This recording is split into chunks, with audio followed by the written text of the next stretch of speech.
Hello, my friends, and welcome to News of the Week. Russell's Rebrand Continued is the name of this video because Russell has really taken his Christianity up a notch. He has taken upon himself to promote himself from recent convert, fresh to the faith, to a certified high priest. Like, Russell Brand is literally conducting baptisms. You know, there's a lot of different branches of Christianity, and Russell's predictably involves nudity. And that is just completely uncouth. It's nasty. Nobody wants to look at it. It's sick. It's gross. And it's especially inappropriate considering the reason why he had to join Christianity, some people would say, is because he's been accused of naked sexual crimes. He's always been with the naked and the sex. And so there's this famous photo of him when he was really young, totally naked in, I believe, Trafalgar Square in London at some protest against the Iraq War or something like that when he was a kid.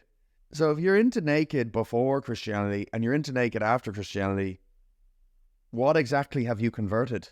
Everything seems to be totally the same.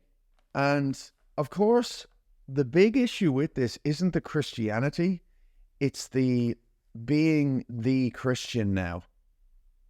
Russell the Christian should be his handle on Instagram. I mean, it's crazy. It's God, God, God, God, God. And actually, what I tend to find is that what's most intimate and precious to us is most private to us also. And what we disregard to the public, share with them most easily, we don't value, you know? Because the more you share something, the less of it there is left for you. You know, have you ever had a friend where you decide you're going to start skiing with them and on day one they buy all the gear? You know, instead of just like learning a G chord, they have to buy on day one the Fender Stratocaster. It's because they want to belong to something, and anything can become a cult. Like, there's guys who do Brazilian Jiu-Jitsu who want the cauliflower ears because it signals to other people, this is what I belong to, this is who I am this week, you know?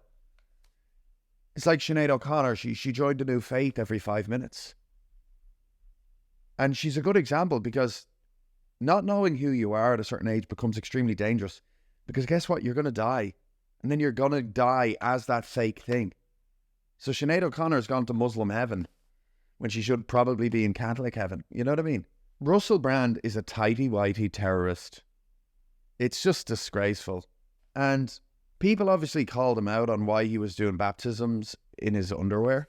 His response was something along the lines of, I suppose looking at it now, it does look a bit immodest, me doing a baptism in underpants like that. But the truth is I took off my clothes and my underpants is all I'm wearing underneath my clothes. That's what I'm wearing right now. It wasn't a planned photo shoot. Some of my mates took photos for their friend, actually, Evan, who's getting baptised. Peace out, brother Evan, along with Joe, the Church of the Two Swans. Anyway, some people thought it was a little immodest and me showing off, judging from the comments. You know, I read the comments below.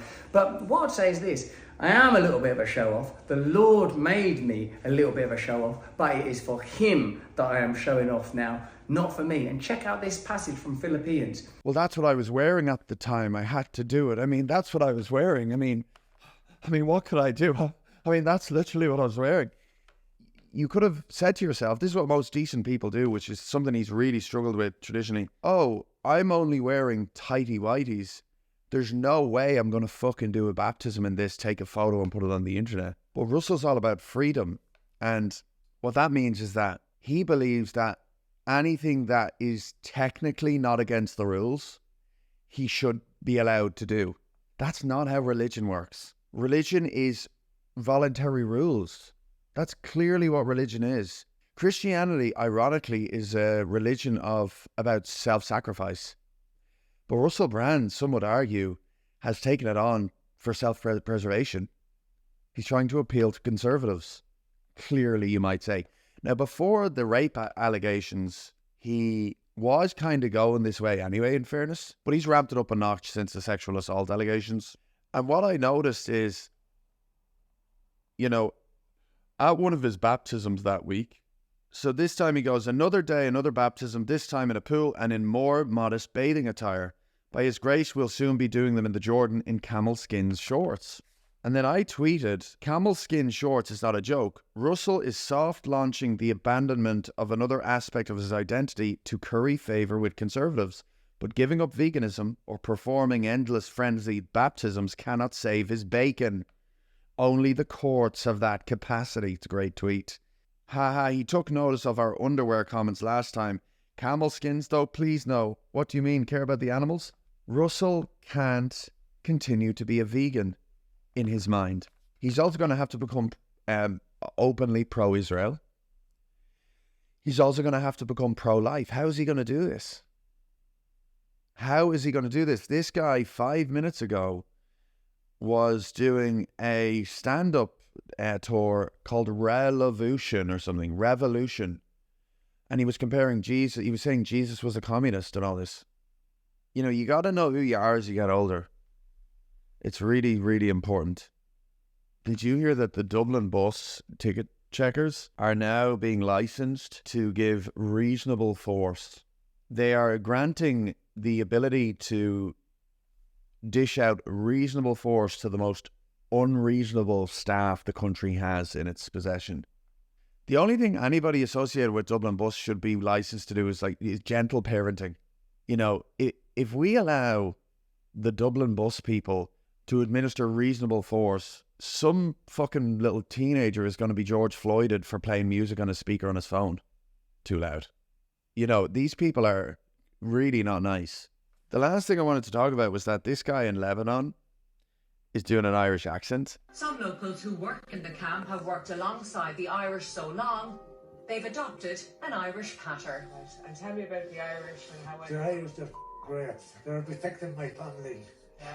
And I'm working with them now since about 32 years now. I can hear it in your voice and your accent. I sure will. Would you get it anyways? And tell me, who do you prefer of all the Irish people? Do you have a particular, county that you like, Cork or Dublin? I like the Athlone, most the Athlone and Donegal people. And why is that? Because I spent my life with them. And how did you end up with them as opposed to Cork? In Sea Company. In Barashik, not in this camp. And what are they like?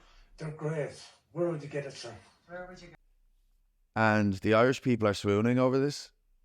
I hate this. Anyone over the 18 who develops a new accent is deeply untrustworthy to me. You are who you are. If you sound like Lord Farquaad, that's who you're going to sound like now. If you sound like Bull McCabe from The Field, that's what you sound like now. That's who you were meant to be. And this guy's clearly putting it on. This, to me, is hate speech. Because it's dishonest. There's no way he naturally sounds like that. And anyone choosing to believe he is addicted to sentimentality at the cost of the truth. Anyway, guys, thank you so much for watching Noodle Week. I'll talk to you soon.